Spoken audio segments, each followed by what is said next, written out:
Hey everyone, welcome back to the channel. Thank you for tuning in for this week's training update. This week we did our FTP test and I'm excited to talk about that day. But before I do, to all of you who've already subscribed to the channel, thank you.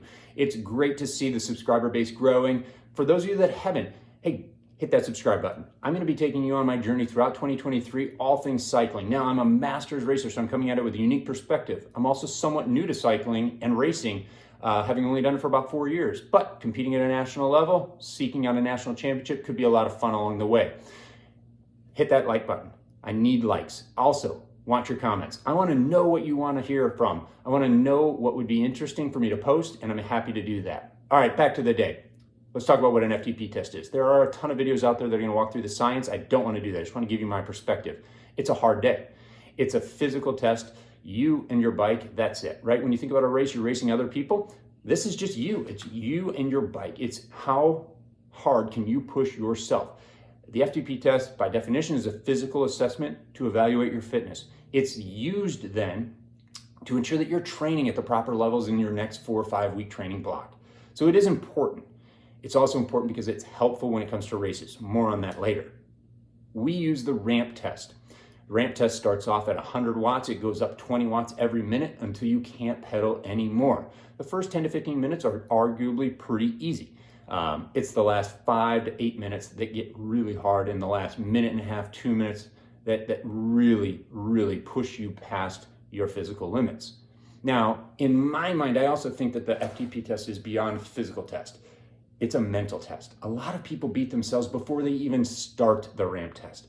They get in their head 2 to 3 days early about, man, I feel tired, I didn't eat enough, my nutrition's not great, it's hot here, and they look for reasons why they can't push themselves. It takes a lot of effort to push yourself hard in a ramp test or in any FTP test.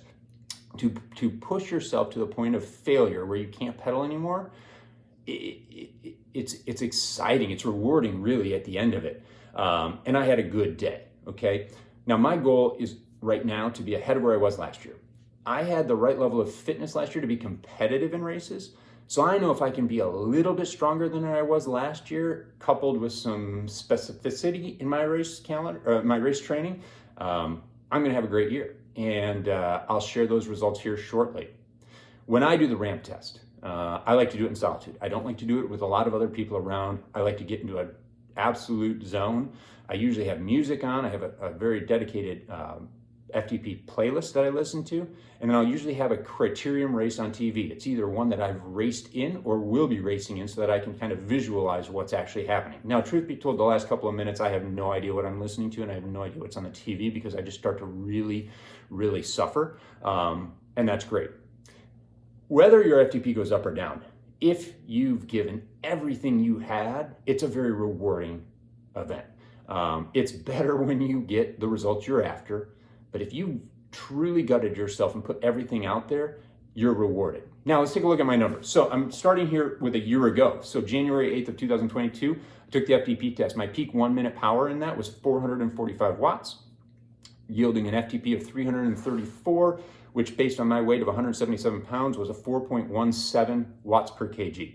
Now I noticed I wrote there tough day. Mentally, I broke that day. Mentally, I was not ready to dig deep. I was not ready to suffer. And all those things I just said manifested itself right there. Now you'll see I took the test 2 days later on January 10th, and I had a much better day. 476 watt peak 1 minute, 357 overall watt FTP for a 4.46. Now you can see where I started this year in the off season on October the 5th of 2022. My peak 1 minute was 445 for an FTP of 334 and a watts per kg of 4.17. So that's where I started this year's off season in October. On the 7th of January, this past week, I took the test. I had a really good day. 484 watts peak 1 minute, 363 watts for my FTP and a watts per kg on weight of 4.54. So as you can see, I'm slightly ahead of last year, which is exactly what I wanted. More importantly, I felt great going into it. I was ready to push hard. I was mentally ready to do what I needed to do to have a good day. And I actually think I can continue to grow. Now in the FTP test, I actually hit that kind of magical 500 watt 1 minute. More to come on that, but I think I can push even harder and farther in my next FTP test, and I'm looking forward to bursting into that 500 watt minute.